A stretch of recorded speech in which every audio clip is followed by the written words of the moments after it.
Hello, this is Russ Smith from Burinkan Martial Arts.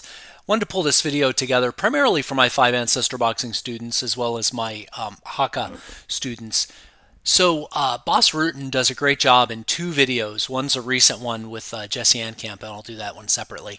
But this earlier one that I recall coming up, just thought it was fascinating, and one of my students pointed out how similar some of the things he said were to the principles in Taizu boxing, which is one of the elements in Five Ancestors. My point here is not to say, oh, we have that too. That can be frustrating.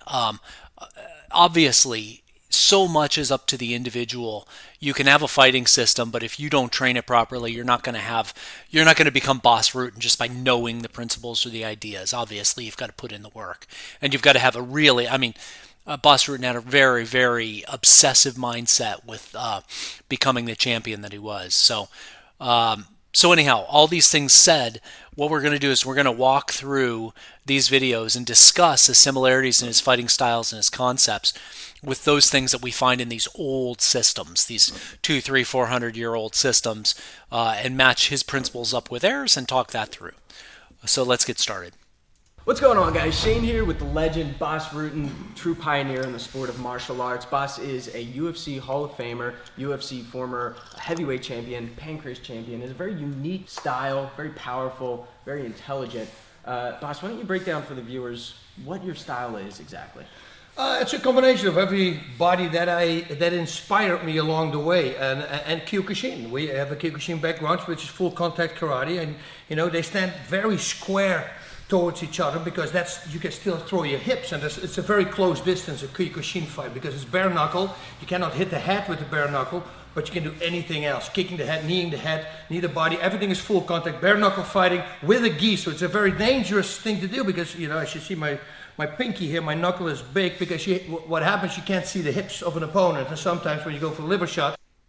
All right, I just want to interject there. So, interesting stuff, right? We're talking about the context. Bas Rutten is not talking about a self-defense context or a battlefield context. He's talking about a sporting context. So there are some rules and some limitations, right?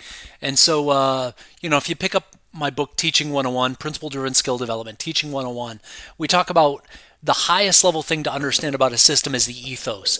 It's kind of the general context of why the art was pulled together, cultural context, expectations, limitations, rules of warfare, rules of engagement, things of that nature. So, when we're talking here, we're talking about a boxing system.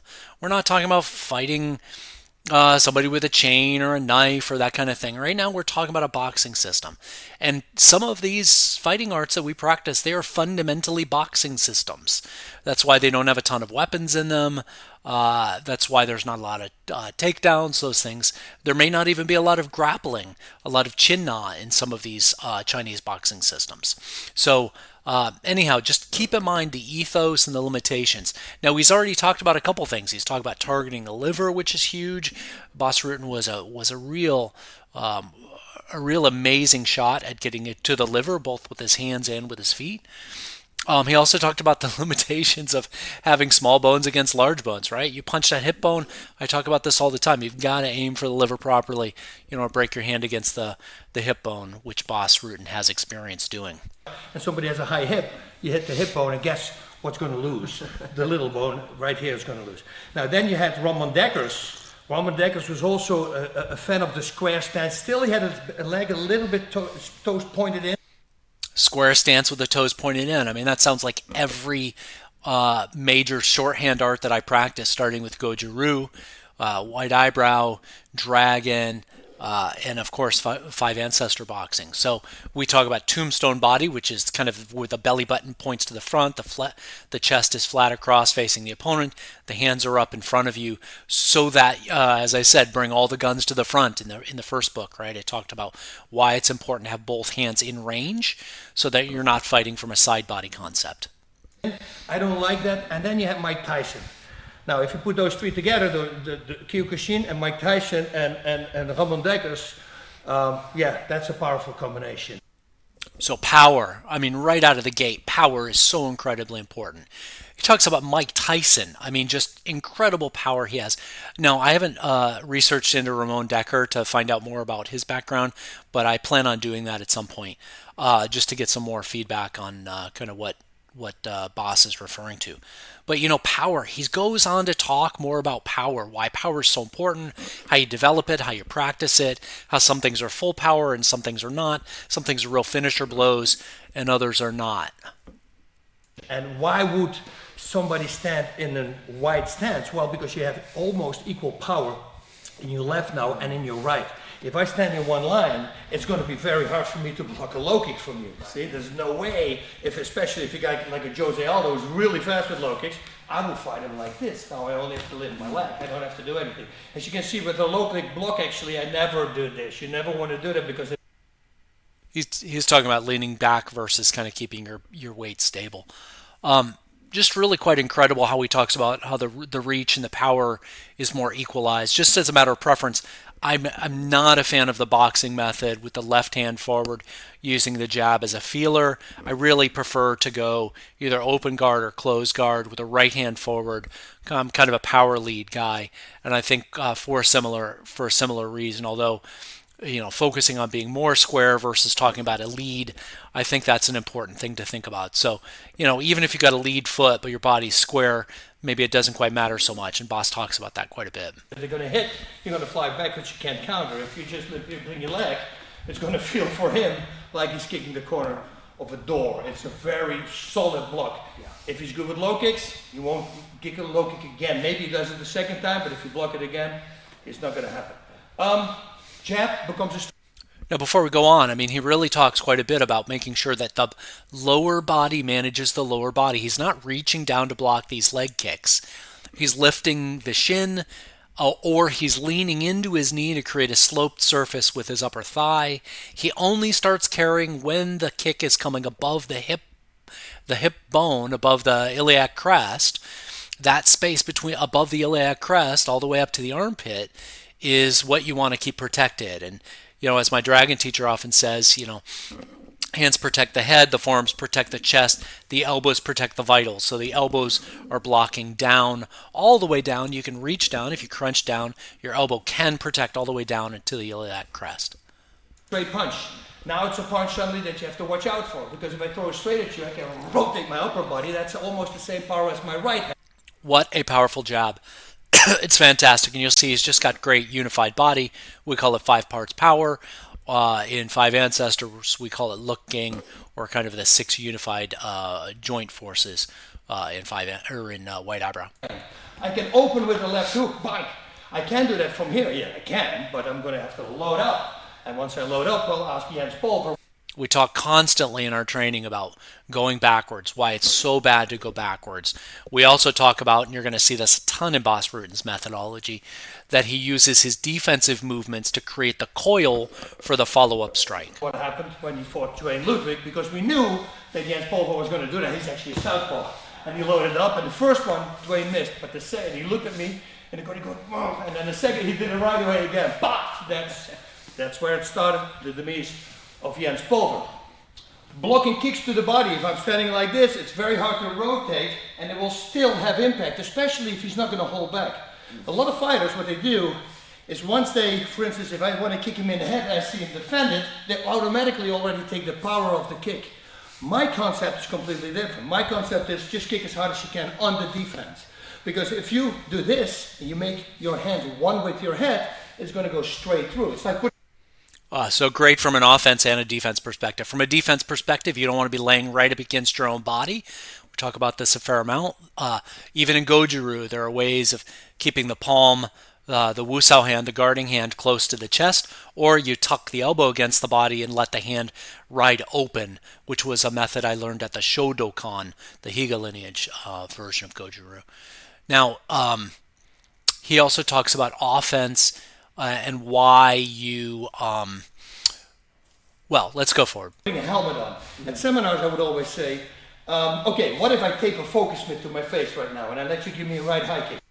Okay, yeah, so the general idea about offense is you strike, he blocks, You strike again harder, he blocks, and then gains a real respect for your power. So it's a real psychological game there.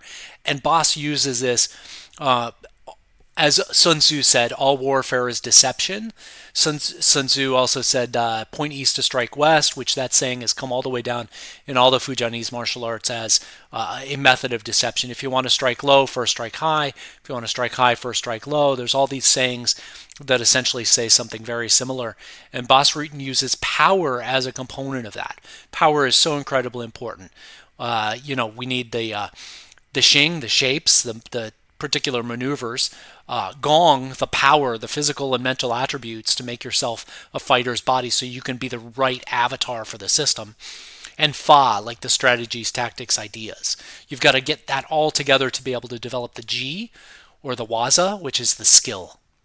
Do I go down? And everybody starts laughing. Yeah. And I say, well, I'm actually should be the one who's laughing because I'm looking around and everybody blocks like this. That is what you guys all are doing right now. That's why my blocks are outside. I like to block here. Same as knees. You don't want to block a knee like this because it goes still into your body. You want to block it. So he's extending his blocks. These are the same as the kinds of blocks we have in karate, in Five Ancestor boxing, in White Eyebrow and Dragon. This low block is like a kai. There are some other techniques that we have in Five Ancestors that you're going to see, like Elegant Phoenix Tail and others that he uses directly. Here, preferably, I block knees here when I'm in a clinch. I simply hold them. I don't even let them take off because I stop them before they even start. You see, so all that Now, keep in mind, though, that Bas Rutten's fighting style is not predicated on bare knuckle punches to the head. So you have to keep that assumption in mind. If your hands are so low and your face is available for a hook, of course that's going to be a problem. Usually what these guys are doing, at least in I forget what it's called, pancrase or but anyhow, they're using slaps, palms, very much like our monkey palms. You'll see him using all the time to strike the head. Gain by standing in a square stance. My right straight. I always try to explain it as well. Look, I'm going to put my foot behind this line. Now watch this example. These are tough. I mean, as a teacher, I do similar things. But here's the problem. We're not all built the same. We're not all flexible in the same way. So what is tight for one person may not be tight for another. So the exact angles on something like this example, which he will give the same example in the other video with Jesse Enkamp, he shows limitations of rotation. There's nothing wrong with this example. Just keep in mind your mileage may vary based on your individual physical attributes. This is my right hand. Come over here. Oh, also watch his right heel. And I'll hold your hand right here so you can see this is my reach, right? Now look what happens if I just put the foot still behind that line. See? Now suddenly I have more reach. So now, if you're paying attention, I don't think he's trying to be deceitful. I just think there's some nuance to what he's saying. When you lift the heel, you get a lot more rotation of the hip, which lets the shoulder project forward, which gives you the range. I suspect he could have done something very similar with the left foot in the same place. That said, Bas Rutten's amazing. I'm just pointing out something. Be critical, even of your heroes. My right hand also becomes a longer punch. The longer the punch, the more power it can develop on its way to its target. You see, so everything becomes better. Now, the biggest thing what people are going to say is, yeah, but you're a wide open target. Mm-hmm. And then I say, did you see Tyson, Ramon Dekkers, me, myself, Chuck Liddell, he fights like that as well, ever go down to a body shot? And everybody goes, no. I said, why? Why didn't I go for the body? Why is it okay to take a body shot? Because the stomach's like an iron wall, right?